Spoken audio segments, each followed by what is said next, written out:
नमस्कार दोस्तों, कैसे हैं आप लोग। आई होप काफ़ी अच्छे होंगे और आपकी तैयारी भी काफ़ी बेहतर चल रही होगी। तो आपकी तैयारी को और बेहतर बनाने के लिए आज की वीडियो में हम लोग करेंगे प्रैक्टिस सेट 27 यूपी पेट के लिए हिस्ट्री।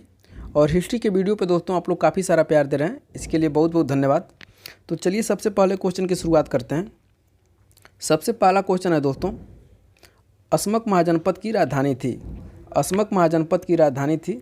ऑप्शन ए देखिएगा पोटिल या पोटन, option B Ujjain, option C Champa और ऑप्शन डी पाटलिपुत्र। तो इसका राइट आंसर हो जाएगा दोस्तों ऑप्शन नंबर ए, यानी असमक महाजनपद की राजधानी पोटिल या पोटन थी। और किस महाजनपद की राजधानी उज्जैन थी? तो याद रखिएगा अवंती महाजनपद की राजधानी उज्जैन थी। और अगला देखिएगा चंपा। तो चंपा किस महाजनपद की राजधानी थी? तो चंपा अंग महाजनपद की राजधानी थी। थोड़ा सा मेरे पास स्पेस कम है, इसलिए हम नीचे लिख दे रहे हैं। तो चंपा अंग महाजनपद की राजधानी थी। और इसको याद कैसे रखना है दोस्तों? तो जैसे हम लोग का ये बॉडी है तो क्या है, एक अंग है और इस पर हम लोग चंपा और चमेली का तेल लगाते हैं, तो इसलिए हो जाएगा। इससे याद रखिएगा अंग महाजनपद की राजधानी चंपा, और ये आपको जीवन भर नहीं भूलेगा। और अगला देखिएगा पाटलिपुत्र। तो पाटलिपुत्र तो किसी महाजनपद की डायरेक्ट राजधानी नहीं थी। पाटलिपुत्र नगर उदयन के द्वारा, अजातशत्रु के पुत्र उदयन के द्वारा गंगा एवं सोन नदी के तट पर एक नगर बसाया गया था, जिसे पाटलिपुत्र नाम दिया गया। और मगध की राजधानी राजगिरी या गिरिवर थी। अगला देखिएगा क्वेश्चन नंबर 2, काफ़ी महत्वपूर्ण है आपके लिए। कौशल महाजनपद की राजधानी थी। कौशल महाजनपद की राजधानी थी। ऑप्शन ए देखिएगा श्रावस्ती, ऑप्शन बी चंपा, ऑप्शन सी कुशीनगर और ऑप्शन डी है दोस्तों विदेह। ऑप्शन डी है विदेह। तो याद रखिएगा कौशल महाजनपद की राजधानी श्रावस्ती थी। और चंपा तो हम आपको पिछले वाले क्वेश्चन में बताए थे कि अंग महाजनपद की राजधानी चंपा थी। और कुशीनगर किस महाजनपद की राजधानी है? तो कुशीनगर मल्ल महाजनपद की राजधानी है। और विदेह किस महाजनपद की राजधानी है? तो विदेह बज्जी महाजनपद की राजधानी है। आगे देखिएगा क्वेश्चन नंबर 3 की तरफ। क्वेश्चन नंबर 3 आपके लिए काफ़ी महत्वपूर्ण है। बुद्ध को ज्ञान कहाँ प्राप्त हुआ था? गौतम बुद्ध को ज्ञान कहाँ प्राप्त हुआ था? ऑप्शन ए देखिएगा बनारस में, ऑप्शन बी कुशीनगर में, ऑप्शन सी बोधगया में और ऑप्शन डी ऋषिपत्तन में। तो इसका राइट आंसर हो जाएगा दोस्तों ऑप्शन नंबर सी, यानी गौतम बुद्ध को बोधगया में ज्ञान प्राप्त हुआ था। और बनारस और ऋषिपत्तन तो पास में ही है दोस्तों। और कुशीनगर में क्या हुआ था? तो कुशीनगर में इनका महापरिनिर्वाण हुआ था, जो काफ़ी महत्वपूर्ण है। और एक क्वेश्चन बार बार आपसे एग्जाम में पूछा जाता है कि गौतम बुद्ध को महापरिनिर्वाण कहाँ पे हुआ था। एक तो ऐसे क्वेश्चन बनाएगा और एक इस टाइप से क्वेश्चन बनाता है कि गौतम बुद्ध को किस महाजनपद में महापरिनिर्वाण हुआ? तो मल्ल महाजनपद में। अगला देखिएगा क्वेश्चन नंबर 4। क्वेश्चन नंबर 4 है दोस्तों, चंद्रगुप्त मौर्य की पत्नी का क्या नाम है? चंद्रगुप्त मौर्य की पत्नी का क्या नाम है? ऑप्शन ए देखिएगा कुमार देवी, ऑप्शन बी दत्त देवी, ऑप्शन सी कारुबाकी और ऑप्शन डी हेलना या दूरधरा। तो इसका राइट आंसर हो जाएगा दोस्तों ऑप्शन नंबर डी, यानी हेलना या दूरधरा।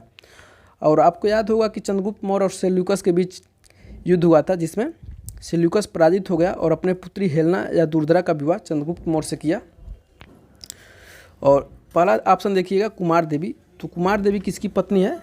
कुमार देवी किसकी पत्नी है? तो चंद्रगुप्त प्रथम की। और चंद्रगुप्त प्रथम है कौन? तो चंद्रगुप्त प्रथम गुप्त शासक है।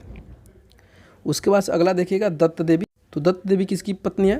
तो समुद्रगुप्त की पत्नी दत्त देवी है। और कारुबाकी किसकी पत्नी है? तो कारुबाकी अशोक की पत्नी है। और आपसे क्वेश्चन में क्या पूछा जाएगा कि किसे छोटी रानी के नाम से जाना जाता है? तो कारुबाकी को।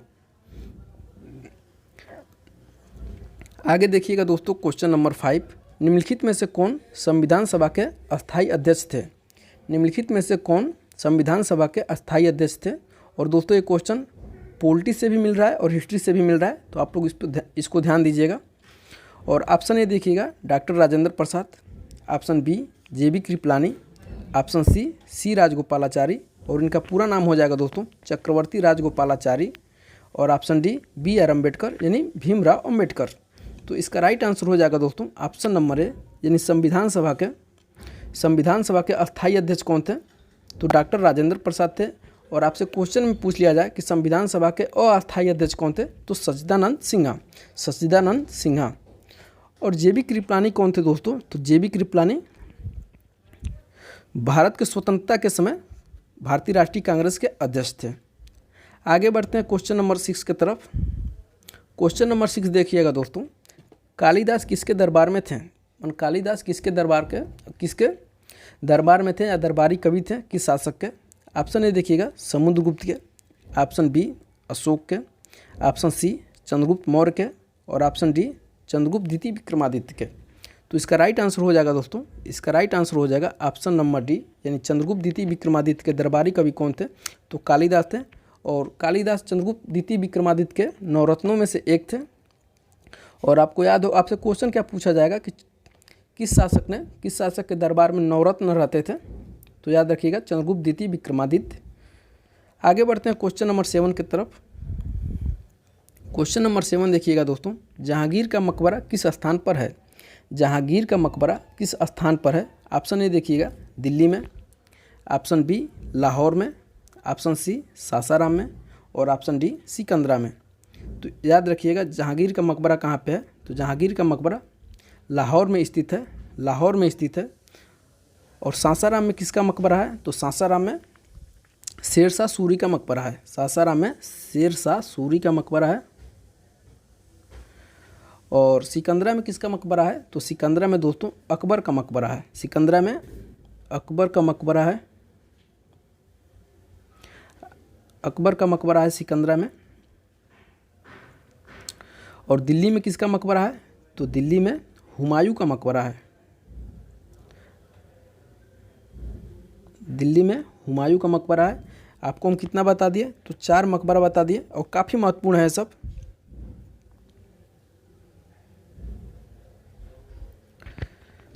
दोस्तों मेरा न्यू टेलीग्राम चैनल बन गया है आप लोगों के लिए, डिस्क्रिप्शन में उसका लिंक दिया गया है, वहाँ से आप जा कर के ज्वाइन कर सकते हैं, जिसमें सभी एग्ज़ाम से रिलेटेड PDF आपको प्रदान की जाएगी। और आगे बढ़ते हैं दोस्तों क्वेश्चन नंबर 8 की तरफ। क्वेश्चन नंबर 8 है, खुर्रम निम्नलिखित में से किसका उपनाम था? खुर्रम निम्नलिखित में से किसका उपनाम था? ऑप्शन ए देखिएगा जहांगीर का, ऑप्शन बी शाहजहां का, ऑप्शन सी औरंगजेब का, और ऑप्शन डी अकबर का। तो इसका राइट आंसर हो जाएगा दोस्तों ऑप्शन नंबर बी, यानी जहांगीर। शाहजहां का उपनाम क्या था? तो खुर्रम था। तो आपको याद होगा कि शाहजहां ने क्या क्या किया, कितना महत्वपूर्ण काम किया। तो आगरा में जैसे शाहजहां के द्वारा ताजमहल बनवाया गया, दिल्ली का लाल किला का निर्माण शाहजहां के द्वारा ही किया गया है। आगे बढ़ते हैं क्वेश्चन नंबर 9 की तरफ। क्वेश्चन नंबर 9 देखिएगा, कांग्रेस और मुस्लिम लीग के बीच प्रसिद्ध लखनऊ समझौता कब हुआ? कांग्रेस और मुस्लिम लीग के बीच प्रसिद्ध लखनऊ समझौता कब हुआ था? ऑप्शन ए देखिएगा 1914 में, ऑप्शन बी 1915 में, ऑप्शन सी 1916 में, और ऑप्शन डी 1917 में। तो इसका राइट आंसर हो जाएगा दोस्तों ऑप्शन नंबर सी, यानी कांग्रेस और मुस्लिम लीग के बीच समझौता, प्रसिद्ध लखनऊ समझौता 1916 में हुआ था। किसके प्रयास से? तो एनी बेसेंट और बाल गंगाधर तिलक के प्रयास से हुआ था। और यहीं पे बाल गंगाधर तिलक ने कहा था कि स्वराज मेरा जन्म सिद्धि अधिकार है और मैं इसे लेकर रहूँगा। अगला क्वेश्चन देखिएगा क्वेश्चन नंबर 10। अगला क्वेश्चन देखिएगा क्वेश्चन नंबर 10, तुजू के बाबरी का लेखक कौन है? तुजू के बाबरी का लेखक कौन है? ऑप्शन ए देखिएगा Humayun, option B Jahangir, option C Babur, और ऑप्शन डी अकबर। तो इसका राइट आंसर हो जाएगा दोस्तों ऑप्शन नंबर सी, यानी तुजू के बाबरी का लेखक बाबर है। और तुजू के बाबरी किस भाषा में लिखा गया है? तो तुजू के बाबरी तुर्की भाषा में लिखा गया है। और याद रखिएगा एक महत्वपूर्ण क्वेश्चन यहीं पे आपसे पूछा जाता है, एक महत्वपूर्ण क्वेश्चन पूछा जाता है कि मुगलों का दरबारी भाषा कौन थी? मुगलों का दरबारी भाषा कौन थी? तो फारसी थी। ठीक है दोस्तों, कैसा लगा मेरा क्वेश्चन हमें कमेंट करके ज़रूर बताइएगा। और आपके एक कमेंट से हमें काफ़ी सारा मोटिवेशन मिलता है, और मैं आप लोगों के लिए दोस्तों कुछ बेहतर करना चाहता हूं। बस आप लोगों का सपोर्ट की ज़रूरत है। तो बस आप हमें कमेंट करते रहिए और वीडियो को ज़्यादा से ज़्यादा शेयर करते रहिए। अगर आप हमारे चैनल को अभी तक सब्सक्राइब नहीं किए हैं तो सब्सक्राइब कर लीजिएगा, और टेलीग्राम चैनल को हमारे ज्वाइन कर लीजिएगा, ताकि सभी वनडे एग्ज़ाम से रिलेटेड हम PDF आपको प्रोवाइड कराते रहेंगे। और मिलते हैं हम अगले वीडियो में, तब तक के लिए बहुत बहुत धन्यवाद।